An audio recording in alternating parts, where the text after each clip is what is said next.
how to minimize anxiety when starting TRT? Ooh, that's a tricky one, because anxiety is a very multifactorial issue, particularly when it's testosterone related.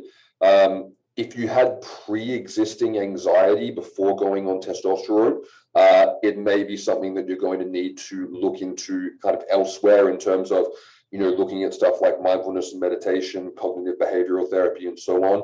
But if we're talking about like testosterone replacement alone, and this is causing you some issues, then the stuff that I'd be looking into firstly is like magnesium glycinate. We do know that testosterone depletes magnesium at a higher rate. So the more testosterone you have, the higher your basal requirements are going to be for magnesium. So I like magnesium glycinate before bed. 400 to 500 milligrams tends to do pretty well.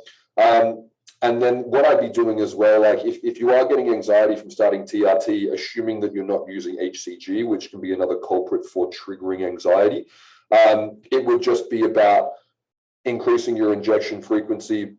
And for a lot of guys, when you do start testosterone, it can be a little bit overstimulating. It can activate the central nervous system a little bit more than they used to. So a lot of the times you just need to ride it out. And depending on, we can all experience different things that we call anxiety. But what I would be encouraging this person to do is more cardiovascular exercise as well. Exercise the body, move more, can often really help to tire the body out, particularly to prepare you for sleep. And just let the body adjust. It is a big adjustment to go from hypergonadal to optimal testosterone levels.